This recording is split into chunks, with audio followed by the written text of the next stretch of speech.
And we're back. Another week of RedRecover.com Inside the Paint. I'm Ira Winderman from the South Florida Sun Sentinel in Boston, 9 a.m. Eastern.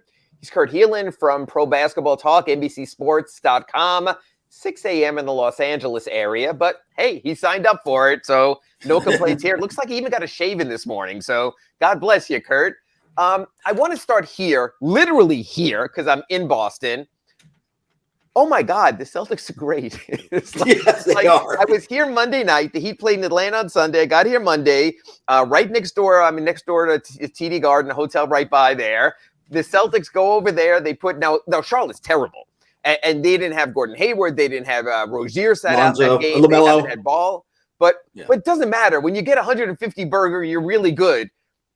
Kurt, are the Celtics making the early season statement they didn't make last season? And I mentioned this to Big O in our crosstalk, so I'll throw it to you also since you're our neutral party here out in LA. Are the Celtics just a lot better than the Miami Heat right now? Yes. I mean, right now in particular, but yes, they are. They were the best team in basketball probably the second half of last season, to be honest. I mean, the way after they made this move to put Robert Williams in the starting lineup, who they still are without, minimized the role of Dennis Schroeder. Suddenly they looked a whole lot better. I was a little surprised, and I think a lot of people around the league, Ira, that they carried it over. I thought the coaching situation at the start of the season with Ime Udoka out and Joe Mazzulla coming in, that it wasn't going to be this smooth, that they weren't going to be able to kind of pick up where they left off in a lot of ways. But they absolutely have. They picked up pretty much right where they left off. They have the best offense in the NBA right now by a healthy distance, and their defense is coming around. I'm not sure anybody's playing better than them right now. And I didn't expect that this early in the season with all the off-season drama. No, and I totally agree with it. By the way, if you're on our YouTube chat board, I see Alexis and Josh chimed in early. Feel free to join us. I'll get to those when I get a chance also. Talking now with Kurt Helin, Pro Basketball Talk, and NBCSports.com. Ira Winderman from the Sun Sentinel. Kurt, this brings me to sort of a topic I want to work on for my stories for the Sun Sentinel, and I got a feeling is going to become the compelling story of the NBA this year.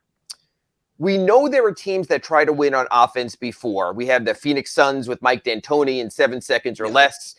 You're actually old enough, and you're from that area. You probably remember Paul Westhead's Denver Nuggets. Oh, yeah. When they didn't play an iota of defense, and they honestly thought they could beat you 170, 160. And then you have this Miami Heat rock-solid franchise. I don't remember the whole motto. I should after 35 years of hardest working, most physical, blah, blah, blah, beat up your children or whatever. No, not that. That's not the way to go. I'm saying, but they're just saying how physically imposing they can be. Kurt, have we entered the era where offense does win, where we hear all these coaches, the grinded out coaches, you have to win with defense. If you don't play defense in this league, you're not going anywhere. And certainly D'Antoni's Suns got close, if not for that brawl and the ejections there. They might have gotten to an NBA Finals. We've seen some very high-powered offense. I mean, yes, the Warriors played great defense when they won their championships, but they were also moving toward more of that offensive game. So it's almost like the NFL discussion we have all the time. Can great defense beat great offense? We saw the crappy Baltimore win a Super Bowl, just by, Joe Flacco managing a game and their defense winning. We've seen a bunch of defensive Super Bowl teams, but it seems like we're swinging the other way right now. So let me ask you this, Kurt. First of all, congratulations. You're named coach of the 31st franchise. You can put it in Vegas, Seattle, or Mexico City. I don't care. You're putting together a team and a franchise. Are you of the thought now that you damn well better be able to score? Or are you still old school, because we're both old, that you still feel that, hey, defense has to get it done ultimately? Tell me which way you think the league is trending and if you think it's real enough for playoff basketball. First off, Seattle. I am taking my team to Mexico City for the street food. I'm all in down there. I'm good. Just don't drink the water, but go ahead. No, don't drink the water. But it's truly one of the great street food cities. And I love Mexico City, period. So hopefully Big O gets the Metallica tickets, and I'll point him some directions down there.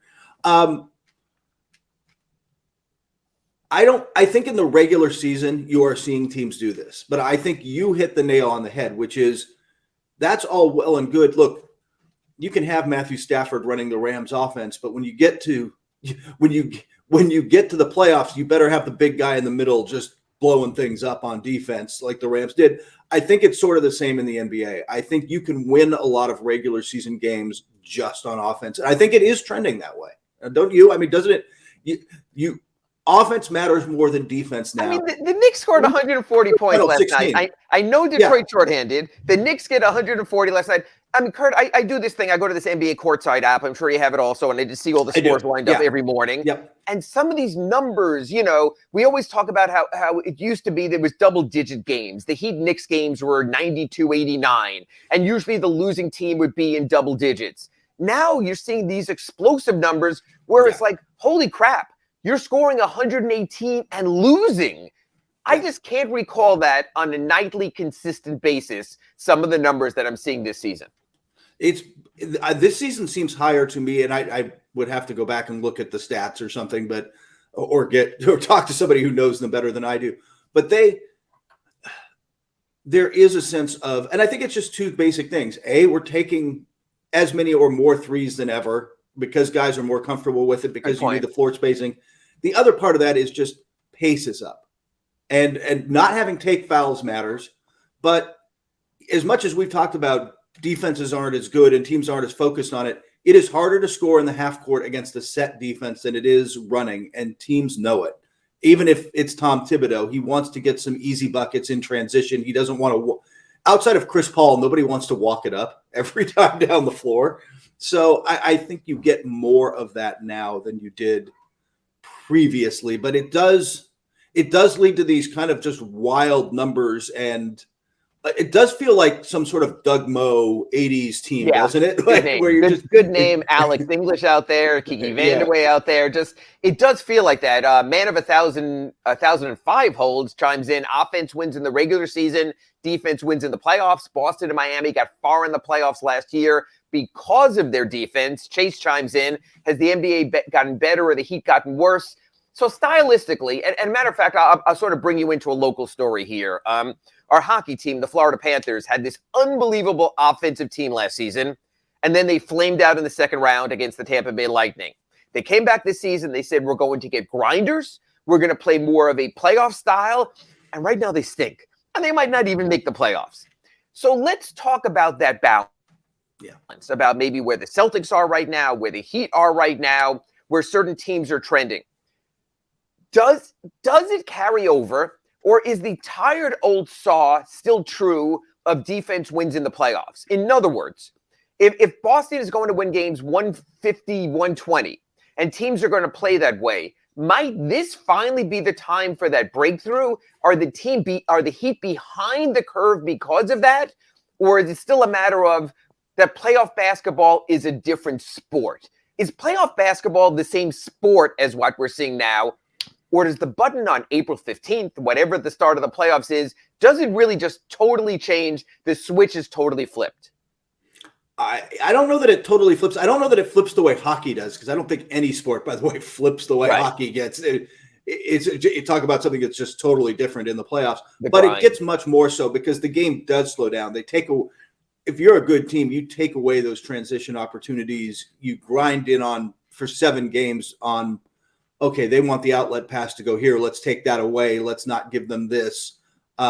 And you get into more of that grinding half court. And I think defense does matter. I do think it is a matchup-based game. It is a playoff-based game in the playoffs, I should say. And I think that does favor the Heat. But there's a balance there of that's great. But if you draw Boston or Milwaukee in the first round, you're in a lot of trouble. Like your path gets so much harder. You've got to find a balance of being able to win enough in the regular season that you don't have to go through a gauntlet in the playoffs. And right now, I want to interject something here. And I want to interject something here because of who the Heat play. Again, the Heat play the Celtics tonight at TD Garden, Friday at TD Garden. Boston almost can have the best of all worlds for this reason. The player they're missing right now might be their ultimate toughest player in Robert Williams. And Kurt, we saw this last season. When they finally moved Robert Williams into more of an active role, he became a leading man for them. His defense in the middle, we saw what it did against Bam Adebayo and the Heat, to be honest. He hasn't played yet this season. He's going to miss these 2 games. He's listed as out tonight. I'm sure he's out on Friday also. He's working his way back from the same knee pain that was an issue last season. So you have that issue also. So to me, the Celtics are the best of all worlds. Okay, let's work on our go crazy offense game right now. But we know eventually Robert Williams will come back. We'll downsize everyone. Al Horford will move back to the 4. Jason Tatum will move back to the 3. Derek White will be out of the starting lineup and his 3-pointers out of the starting lineup. And we'll go to plan B. So I want to ask you this question. Since you, Kurt Helin from Pro Basketball Talk, have a national perspective, should the Celtics do that? In other words, you hear it from Heat fan and Dolphins fan and Panthers fans, don't mess with a good thing. Do you see any way if Robert Williams, when Robert Williams comes back, they say, you know what? This style is working and we're cooking and we're on top of the East. And Robert, you're going to come off the bench and you're going to add a defensive guile to our second unit. Or do you think that Joe Mazzola, even though he's coach right now, knows, hey, what worked for Ime Udoka got them within 2 victories of an NBA, 3 victories of an NBA championship. How do you see the Robert Williams thing playing out that we won't see against the Heat in these next 2 games?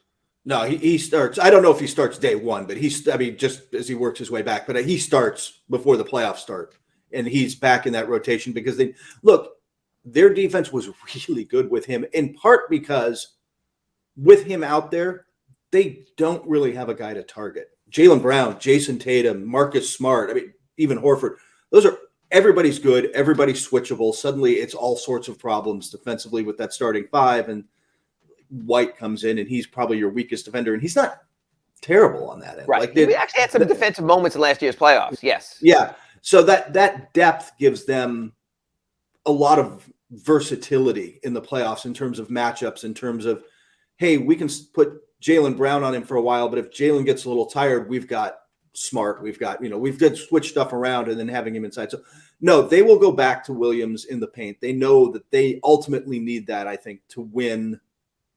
Look, they were, like you said, they were 2 games away. And if you watch the finals, I was traveling with the finals last year. Robert Williams made a huge difference for them, even against the Warriors.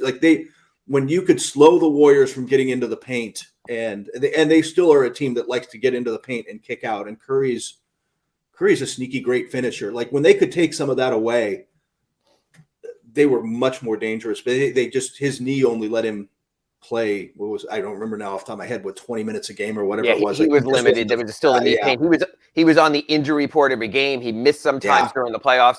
So, folks, basically we're doing a reverso redrecover.com Inside the Paint show. Typically, we preview games in the last segment. I think because Boston is so fascinating, we're taking it to the first segment. So if you want to hit the scramble button on your podcast and you can listen to this third, our next 2 segments, first and second.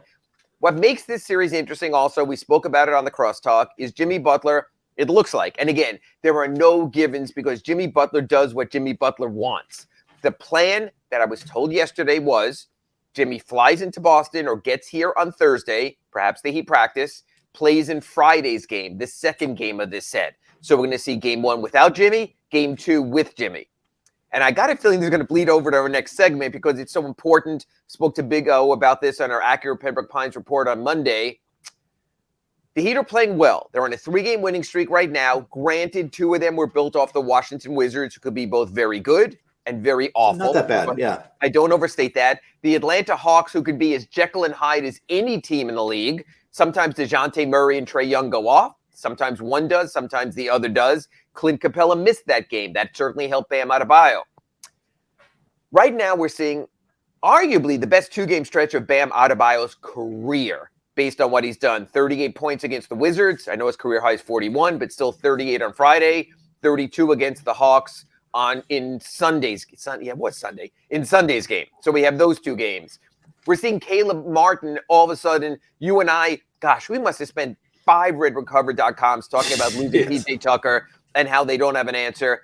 Caleb Martin right now, when Kurt Helin does his NBC Sports and ProBasketballTalk.com, stories about best value contracts, Caleb Martin at 3 years at $20 million might likely into there. Heat have to. Sorry, I broke up there for a second. I apologize.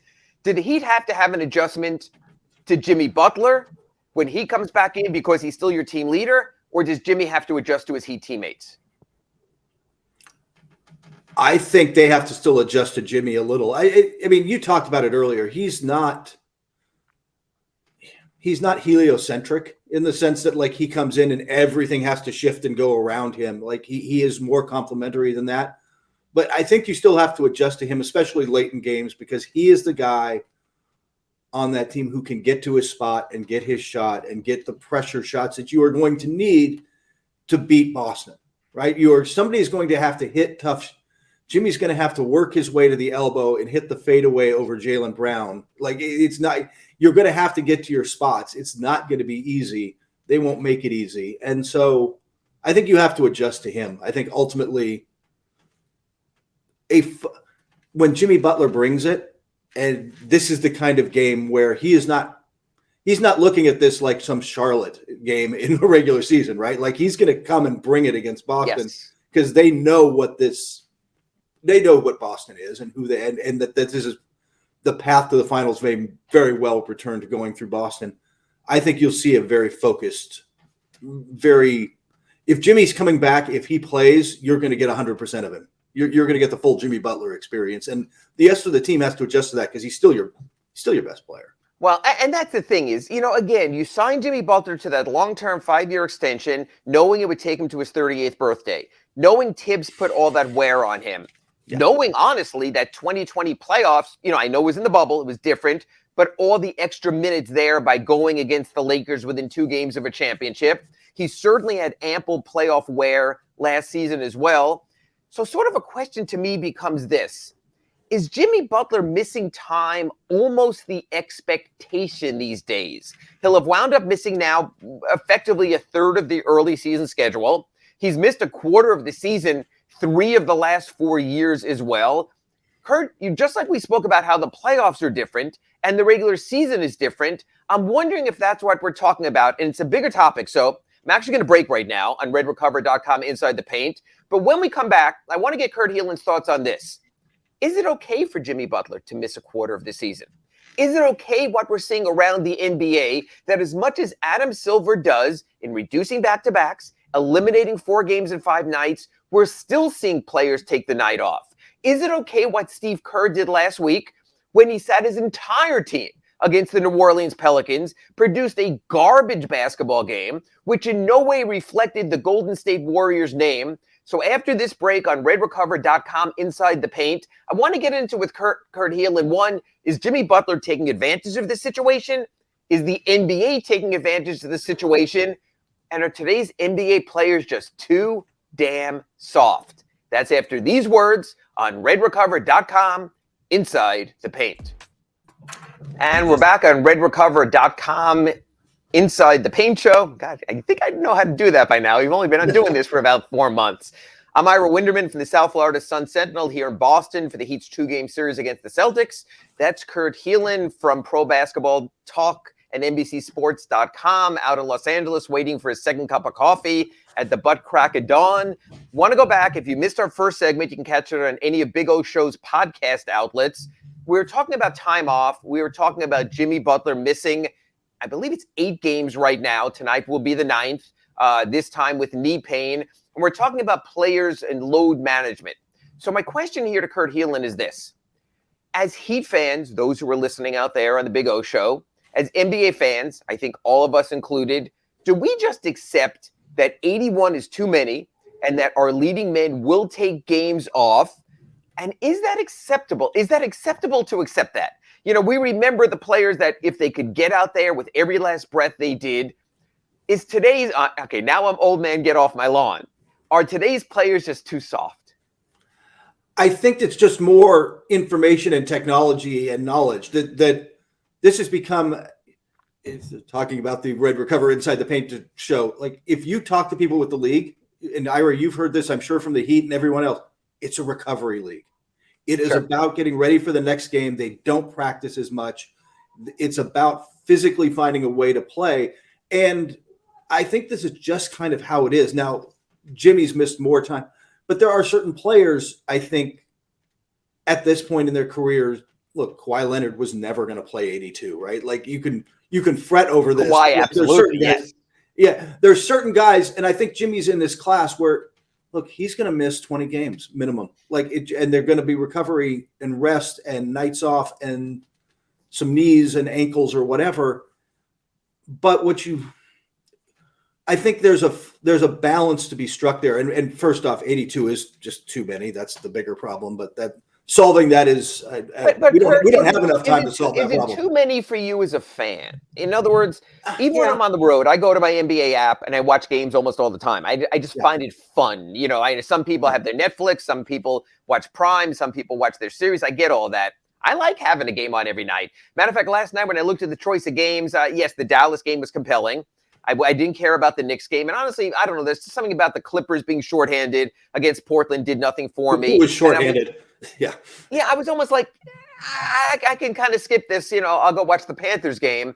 I kind of like having it. It's sort of like baseball. Baseball to me is the anthem of the summer. It's background noise. Turn the game on, go about my day. When the announcer shouts, turn my head toward the TV, see what's going on. I kind of like having a lot of games because to me, it's a buffet and I can choose. But if you're going to play games, if you're going to charge me for my league pass, if you're going to charge fans to show up not knowing what product they get, are we at a point now it should almost be like Broadway plays? Ladies and gentlemen, Kawhi Leonard and Paul George will not be at today's performance. If you prefer a refund, please go to the box office.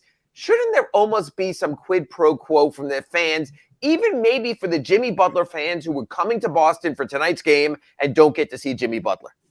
Yeah, no, I think that especially on the road, this is a real issue with, let's be honest, it's an issue with the stars in the league. If with all due respect to Caleb Martin, if Caleb Martin misses the game, nobody's trying to refund their tickets. It's not having Jimmy Butler. It's not having a Steph Curry or a Giannis has missed time. But the flip side of this is I watched those games last night too, and I wrote about this morning. I'm like, Luka Doncic is taking on a massive load in terms of minutes, in terms of what he's got to carry, the usage, everything. And you're thinking the same thing. He's going to wear down. Like, you've got to get him some rest. You've got to get him some help. You've got to either get him some nights off or, I don't know, re-sign Jalen Brunson, but that's a whole different story. Like, you've got to do something though, right? To you can't just leave him out there. And I think that's the balance the league has got to strike. I think it's a whole different argument. I think that if you scaled it back to 60, 66 games, whatever per team, you'd still have a lot of games. It's football's ultimate power, right? Is scarcity. Right. Every college football game matters. Every NFL football game because it's a weekly matters. Because it's a once a week celebration. Thing. It's more than a game. It's the tailgate. It's the 6-hour pregame show on Fox and CBS. It's you make a day out of it. I get that. It's football day. Basketball doesn't have that. Even in the playoffs, they don't have that. I don't want to get too tangential, so I want to go back to our primary point here. Is Jimmy Butler doing the Heat dirty by taking off this amount of time because he can? Or is Jimmy Butler doing right by the Heat because we know he will give you every last breath come the playoffs? See, I think he's doing right by the Heat because of that. I think that ultimately, I don't want to say games in November don't matter, but they don't matter as much as the ones in April and May. And that's when you need Jimmy to have not only energy left and you can get him rest the second half of the season if you want to. It's the health. It's knees and ankles linger, groins, calf strains, those kind of things linger. There seems to be more of that this year, by the way. There just seems to be a lot more guys banged up, taking longer stretches of time to get right. Mm-hmm. But so it does water down the product. I mean, just to be honest, it's like, I watch, like you, I am one of those league pass addicts. I bounce around every night. I've got it on my app. I've got the app through my streaming TV where I'm watching games all the time. And there are nights you're like, oh man, I don't like who's left on Charlotte. Who's left on some of these teams. I don't really want to watch a lot of this. Orlando isn't quite the same if Banchero isn't playing. Right. And so I don't know I just don't know if lessening the number of games helps get a higher percentage of stars into those games. But I feel like even if we did that, Ira, you'd still get DNP rests. You would still have LeBron taking the night off sometimes. Here's my issue, Kurt, and we've spoken about this on our previous shows, okay? And again, I want you to be candid here, okay? The Heat play Boston tonight in Boston. Who wins? Who do you think wins, Kurt? Boston. Okay. The Heat play Boston Friday here in Boston. Who do you think wins? Be honest. Jimmy Butler's back, so I think it's closer, but I'm still going to say Boston just because I think they're the best team in basketball right now. Out of you. You know what I'm doing here. Okay. Yeah. The Heat then get Saturday and Sunday off. They go to Memphis on Monday. The Heat play the Grizzlies on Monday. Who do you think is going to win? Who at least be favored in Memphis? Memphis will be favorite. Okay. Memphis so my will be point favorite. They're being very good. Is that the Heat are 10-11 and are facing 10-14. You and I have spoken on a RedRecover.com Inside the Paint show now since the start of the regular season. The East is competitive. Right now, the Heat are in 11th place in the East. They are not even in the play-in. They are not even a play-in road team right now. I know it's early. I know Boston was 16-19 on December 31st last season. They came back. They got to the NBA Finals. I get all of that. But my question is this. While in a typical season, Jimmy Butler would take a quarter of the season, 20 games off, this is not a typical season because this is not your typical Eastern Conference. Because right now, the Heat, even in November, are 7 games out of the first place seed they held at the end of last season. So my point to you, Kurt Helin, is this. I'm not so sure that the Heat can afford the Jimmy Butler pre-retirement plan of taking this many games off and still winding up in a competitive playoff spot. You don't want to be in the play-in because a player gets injured, you have 2 games over 3 days, you might be done. You just don't know. I don't think this is a year Jimmy can be, I'll put it this way, Kurt. I don't think Jimmy can be as liberal with his time off as in previous seasons. I don't think Kyle Lowry eventually can be so liberal. I don't think the Heat can manage that. It'll be interesting to me. Next Monday, as I mentioned, and we'll get to this in our last segment, the Heat are in Memphis. On Tuesday, it's the second night of a back-to-back against Detroit. That would be the absolute typical situation where you, Kurt Helin, as coach of the NBA's 31st team in Mexico City, congratulations, would tell that reference, by the way, if you watch our first segment on the podcast, you'll figure it out, would tell me, hey, Pistons second night of a back-to-back at home, sit everyone. They stink. Right now, with their injury situation, you'll beat them anyway. The Knicks put 140 burger on them. I get all that. What I'm saying is I don't think the Heat have the latitude to do that right now from where they are. So if Jimmy Butler were to go to you, Coach Helin of the Mexico Aztecas, and he was to tell you that, look, I feel pretty good right now, but I think in another week I would feel really good. My question is, as the 11th place Miami Heat at 10-11, can we really afford this?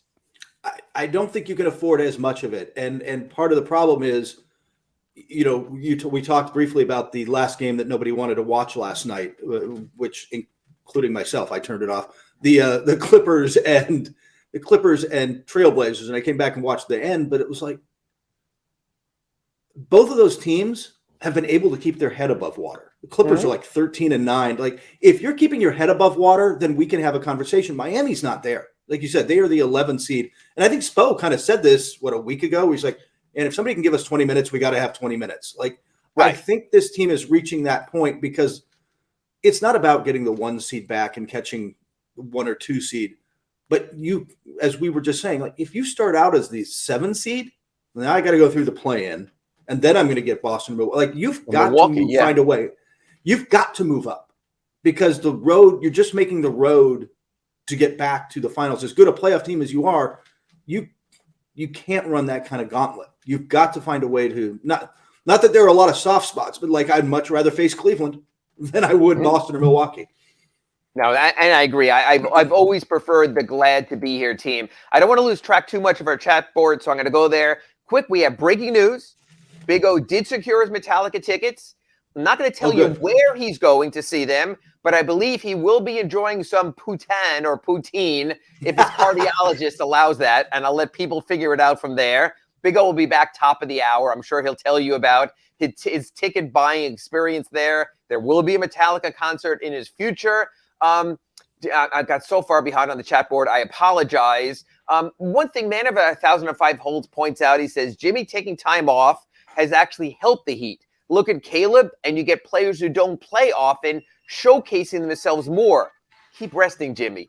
Again, I think it's to what Kurt and I just said about that is, yes, I think it's nice that Bam gets his run. I think it's nice that Tyler Hero can come back in and get a triple-double when at least a few of those assists would have been Jimmy Butler's assists the other night in Atlanta. That you get a guy like a Drew Smith who gets some minutes, that you get Caleb who gets a little bit more experience in meaningful moments and defensive moments.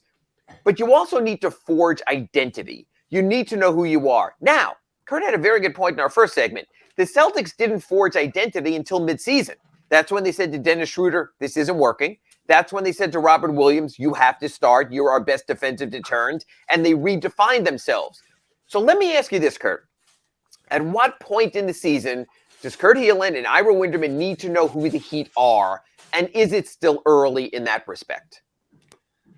We're 20 games in. I should have some sense of who they are. And I think that they might be, them or Atlanta, might be the most confusing team to me in the league, in part because of the injuries, because we just haven't seen them. We haven't seen them as a whole building good habits. And then we could say, well, I don't know how Caleb's going to hold up in the playoffs or whatever our questions might be. Good point. We just don't know yet. And I think that's, at some point, that's got to come sooner rather than later. They're not the only team doing that, but I think the other thing, you use it, I use it all the time. We all talk about Boston's turnaround last season.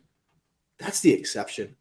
Teams kind of become, they are who they are. And by Christmas, you kind of know who teams are or aren't. And frankly, and sometimes by Thanksgiving, but certainly by Christmas, if you don't have a sense of who you are or what you do, it is really hard to turn it around. It's not impossible, but it's really hard to suddenly flip that switch and say, well, we're just going to do this or that without making what I don't think the Heat are going to do unless you know something I don't, which is some sort of major personnel move, which doesn't seem likely. Point there, which I can touch on this segment also, but I want to get to the point of, and the Heat knowing who they are. This reminds me of 2 seasons ago. The Heat were coming off the bubble, lost 2 games within a championship against the Lakers, kept saying, we'll flip this switch when we need to, and kept saying it, and all of a sudden they were the number 6 seed. And all of a sudden they drew the Bucks in the first round. And all of a sudden Jimmy Butler said, I'm going to take it to another level in the playoffs. Don't worry about it. I'm going to get crazy good, whatever words he used. And then they were swept out of the playoffs by the Bucks. That at a certain point, that switch has to get flipped earlier than you think. You know, it's like the house burning around you and you're standing there in the middle of going, oh, we're fine. We'll be fine. Yeah. Don't worry about it. At a certain point, you're just not so fine. But you mentioned trade, and I want to get something here real quick. We'll discuss Bam Adebayo in our third segment in our reverso sort of edition of RedForCover.com Inside the Paint. We reviewed the upcoming schedule early. We'll talk about the Heat later. In this moment, you and I have been talking now for about, say, 2 months or so. What if the Heat can get Jay Crowder? How would Jay Crowder help the Heat? We know these things. Jay Crowder still hasn't been traded. The Phoenix Suns still could use help with their injury situation, even though they're back atop the West. They're still looking for something tangible, but eventually something might shake free. So I want to put you on the spot here, Kurt, from what you've seen from a distance, from what you know about Jay Crowder. Is the Jay Crowder acquisition still as essential for the Heat? Or with what we've seen from Caleb Martin and having the opportunity to grow into this role, is Jay Crowder a significant upgrade on Caleb Martin? Ooh, and I see you threw the word significant in there, and that sure, make it harder. Morning. Yeah, I'm not sure it's super significant, but I think it matters more in the playoffs where he's just bigger. Like I think Caleb's problem is he's just undersized. Jay Crowder is not only a little bit bigger, but also just plays bigger. He's one of those guys like PJ Tucker, who's 6'5", but I don't know what Crowder is off the top of my head. It's a little taller than that, I think, but he plays way bigger than that. And I think you'll need that, especially with some of the matchups, because Boston and Milwaukee and Cleveland are just large teams that are physically tough to match up with in the postseason. So I think ultimately they, with all due respect to how much like you said, I think Caleb's been great. He's been a value. I think he can be exploited a little in some matchups in the postseason. So I think ultimately, whether it's Crowder or some other move, something's got to happen. But it's interesting because now we pause a little. Before it was, do what you have to. Should we give up a first-round pick? Should it be a protected pick? Should you give up a Max Strus? Should you give up an said now it's dialed down a little, which always shows those guys know more than we do. And they do things for a reason, and I find it interesting. Okay, when we come back after the break on redrecover.com Inside the Paint with Ira Winderman and Kurt Helin, I want to get into sort of the two Heat stories that sort of broke over the weekend in the game in Atlanta.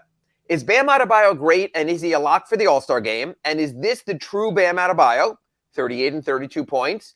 And can Tyler Hero be an asset for a team without scoring, without making his shots? Went 3 of 12 on Sunday, 0 for 8 on three-pointers, but had a game-defining triple-double against the Atlanta Hawks. Are we finally seeing Boy Wonder grow up in front of us into something a little bit more mature? We'll get to those two and other Heat elements after this brief break on redrecover.com Inside the Paint. And welcome back for our third and final segment of redrecover.com Inside the Paint. If you've missed either of the first two, you can find it on any podcast outlet for the Big O Show, unless he's off watching Metallica somewhere north of the border. But he'll fill you in on all of that at the top of the hour. I'm Ira Winderman from the South Florida Sun Sentinel here in Boston, where the Heat are playing 2 games against the Celtics on Wednesday and Friday night. He's Kurt Helin waiting for coffee out in Los Angeles at 6-something in the morning from ProBasketballTalk.com and NBCSports.com. We spoke about this in our last segment, and I want to get into a couple of Heat names because they are the names of the hour. We spoke about Jimmy Butler being out, what that means. That's in our second segment. You can catch that on the podcast. Smash the like buttons. Bam Adebayo and what he's doing now. I think, Kurt, we both would say this about Bam. Defensive player, perennial defensive player of the year candidate. The kind of guy you want on your team because he facilitates on offense. He's not a ball stopper, but didn't have that offensive game that you always wondered, is this all there is? That on a 1 to 10 player, is he going to cap out at a 9 or a 9.5 and not be in that ultimate level when we were talking top 15 or 20 NBA players? Would he ever get there? Then he puts a 38 burger on the Wizards on Friday against Kristaps Porzingis and his length.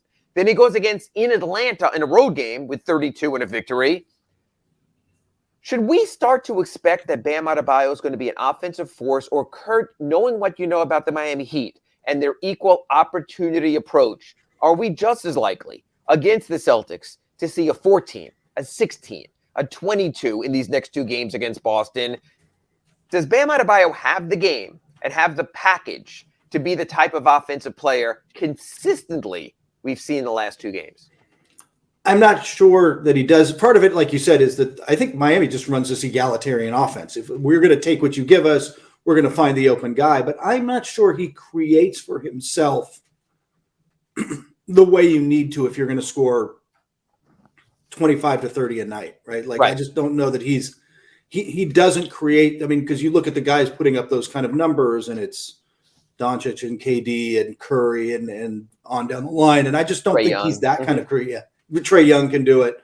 I just don't think I don't think he can do that kind of shot creation on a nightly basis, but I think he's capable of it for, like you said, for a game here, a couple of games there where they need him.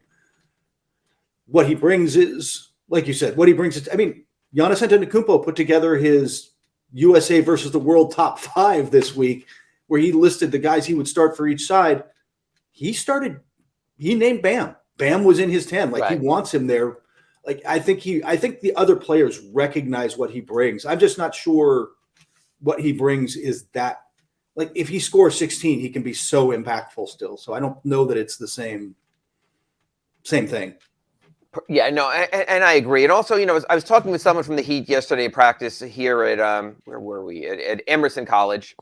And we were talking about how what Bam does to score is hard. It's not dunks and layups and a lot of alley-oops. It's those mid-range floaters. Those are hard shots. That's hard to master. Those are hard to go in. I'm not so sure.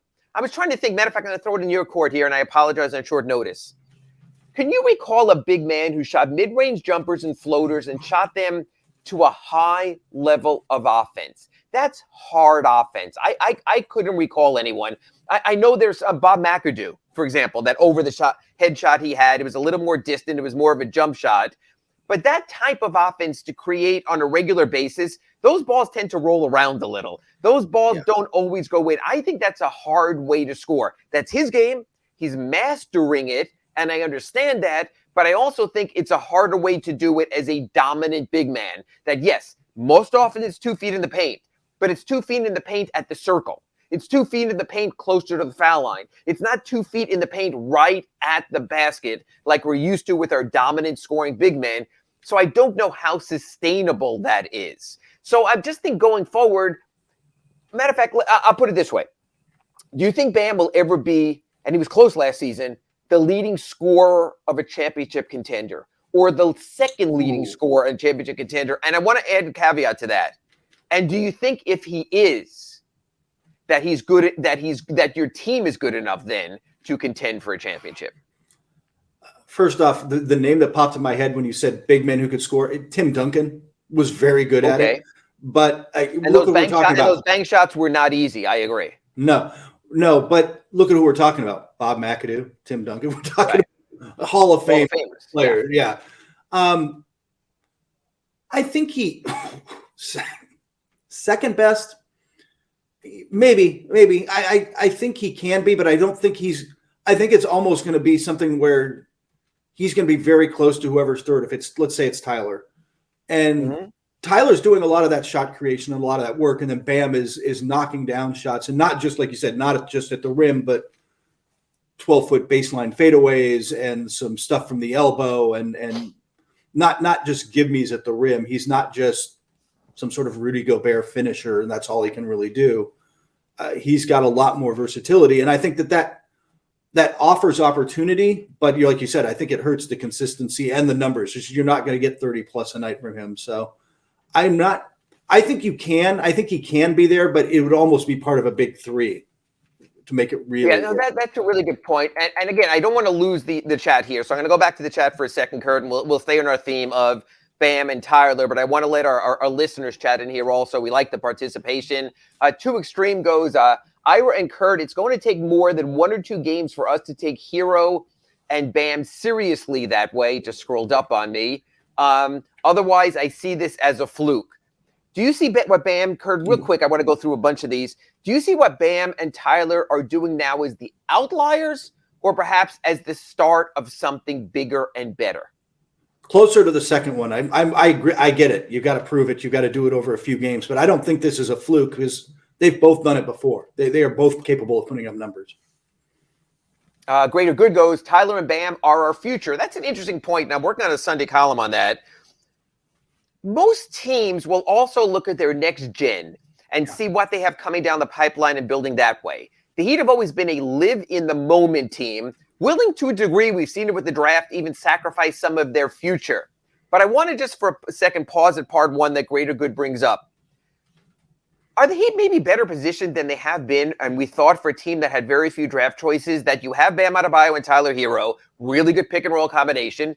You have at least the international intrigue of Nikola Jovic, and you have those mid-age players, 26, 27, 25, and a Caleb Martin, a Gabe Vincent, a Max Strus. Kurt, I know you do this and other outlets do this also. In the future rankings, are the Heat actually better positioned than your typical Miami Heat rosters? It's a good question. Maybe. I think actually now that you mention it, yeah, they kind of are. Again, you're still going to need, I love Max, I love Gabe, I love Caleb. None of them are alpha number one option guys. You're still going to have to go find whoever Jimmy Butler is after Jimmy Butler.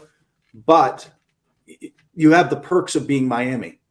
It's Miami, Chicago, New York, LA. Like, there's that many places you can recruit to the way you can recruit to Miami and go get that guy. So, but I think they are well positioned with, they've built up a core of guys they can trust, which not a lot of teams do well.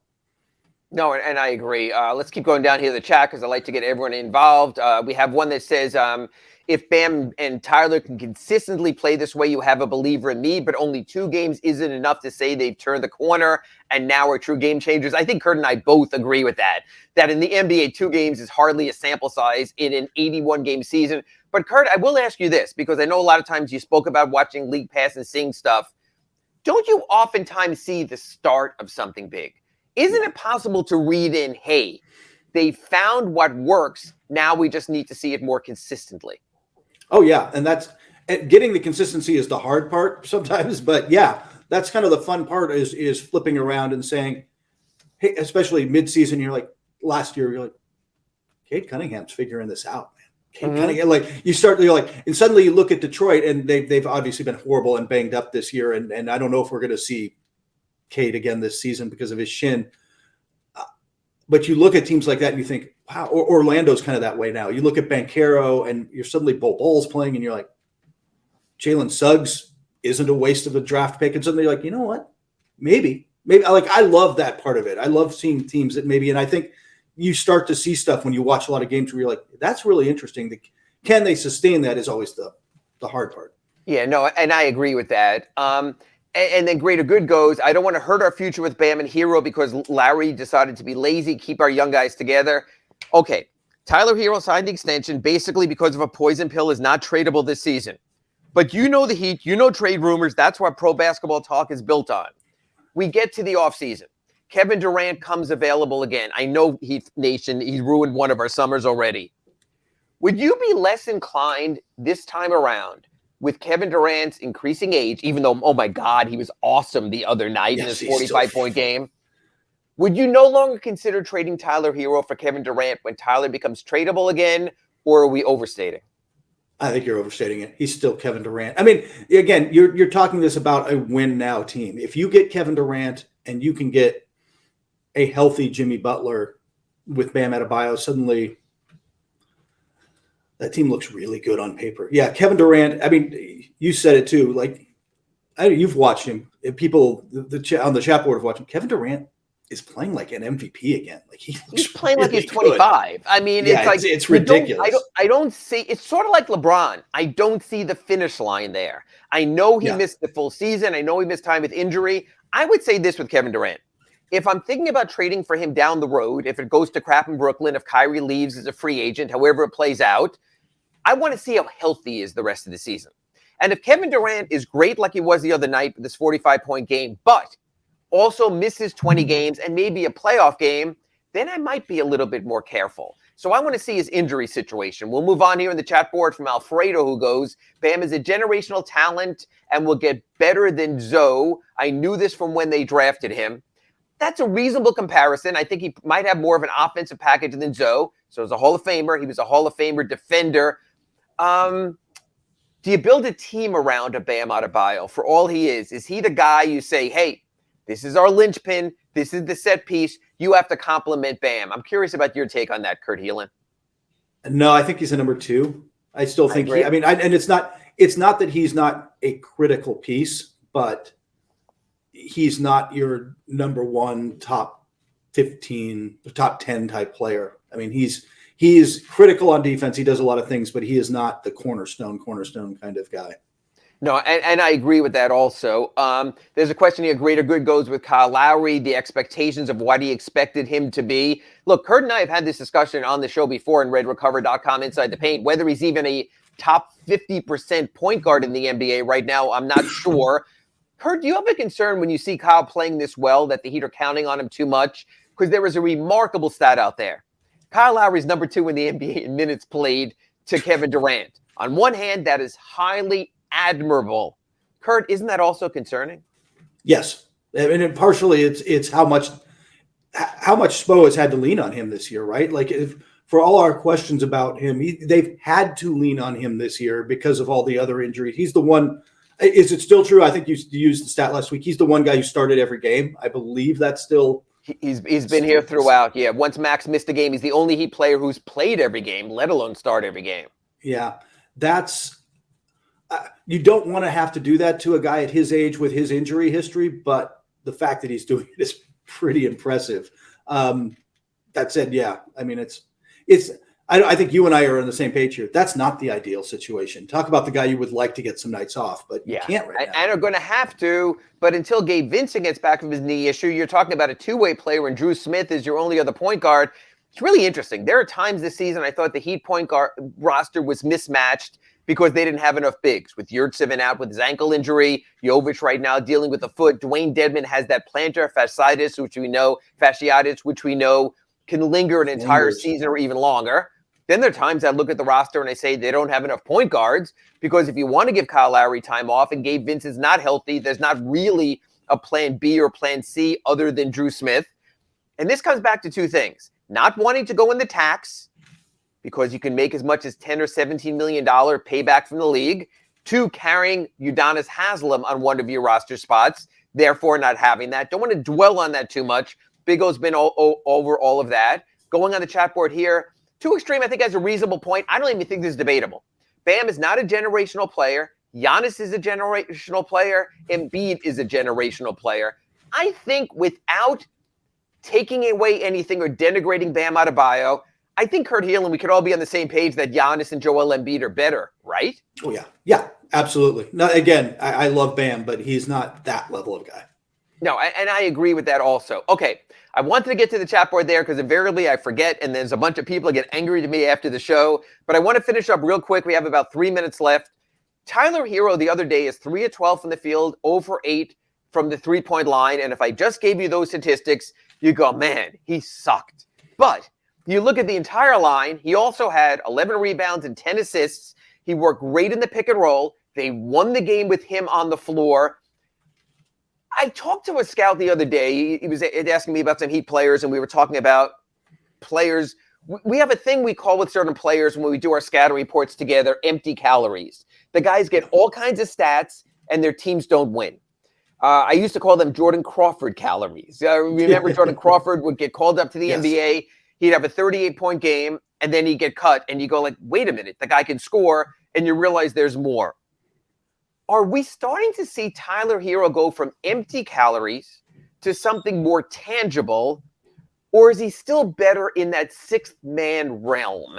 Did the Atlanta triple-double, his first of his career, didn't have one in college and the season at University of Kentucky either, did that open eyes, or do we need to see a little bit more before we talk about Tyler Hero, something we haven't very much to this point, as a complete player? I still need to see more, but that's a promising sign, isn't it? Like it is that he is growing into that contract and growing into that role, but he's going to have to do that a lot more. And by the way, till he steps off the NBA court for the last time and hangs up the sneaker, his greatest value still is shooting. Like right. Yeah, he needs to do all those other things, and it's great, but he can't have a lot of 3 for 12 nights. That's not what's paying the bills. Yeah, no, they need the offense. Maybe when Jimmy comes back, it's different. Again, I don't know if he could have gotten that triple-double if Jimmy was there, because they would have been running the offense through different places also. Okay, I try to get to this. I know it's getting late. We already talked about the 2 Boston games. They're going to be the ultimate challenges. The Celtics are playing great. The one thing we know, when you play these consecutive games, the split tends to be the way it plays out. It's just a little different feel of games. This will be the 4th one, I believe, the Heat play this season. They split with Toronto at home. They swept Charlotte at home. They swept Washington at home. So I guess the home court matters. So Boston to TD Garden on Wednesday and Friday gets those advantage. Okay, I'm going to be nice. I'm going to give the Heat Saturday and Sunday off. Going to watch me some football. Be interesting to see what happens in that Big Ten championship game. Doesn't seem fair that you have to win or you're eliminated. Another story for another day. He'll take Sunday off. We'll see what happens with the Dolphins out on the West Coast against the Niners. Then Monday, the Heat come back and play Memphis Grizzlies.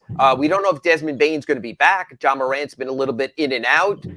Heat Grizzlies, your thoughts on that Monday night in Memphis, FedEx Forum? If Ja plays, that's a really, first off, watch the game, because I don't think there's a more entertaining player in the league than Ja. Ja's just so much fun to watch. But if he's not there, they're eminently beatable. They are not playing the same way without him this year. With him, though, they're good. Yeah. And second night of the back-to-back on Tuesday, the last game before we come back for RedRecover.com Inside the Paint next Wednesday. So I guess I'll have that late night and early morning like you also next Wednesday. Playing Detroit, looks like Cade Cunningham still will be out. We don't know for sure. The Knicks obliterated them last night. Jaden Ivey has gotten a lot of respect from scouts around the league as an emerging player. They made some offseason moves, the Nerlens Noel deal with the Knicks and giving up picks I still can't figure out. I'm gonna ask you this in a little different way before we end our show this week. Is that a night you think the Heat sit players, and especially if they get one of these next 2 on the road? Second night back to back. maybe one or two. I mean, again, internally who's tired, who's not, who needs the night off. But those in the East right now, that's the game you cannot lose. You can't pack it in so much. You won't see Cade. Cade, I hate to say this, I fear we're not going to see him all season. But they've still got Bogdanovich. They've still got some guys, man. Like you've still got Ivy. Like you said, Ivy's been playing well. I don't know if Isaiah Stewart will be back or not, but they've got enough guys. You've got to make sure you win that game. Those are the games you can't afford to give away. So maybe the next time we see Cade, it'll be alongside Victor Wembanyama, but we'll wait for that for another day. As usual, I ran late, but as usual, it's too damn compelling on redrecover.com inside the paint. So Kurt, we'll give you a couple of minutes leeway to show up late for next week's show. Until then, he's Kurt Helin. I'm Ira Winderman. This is redrecover.com inside the paint. We will see you again Wednesday next week at 9 a.m. But right now, the Big O Metallica show rolls on. You've been listening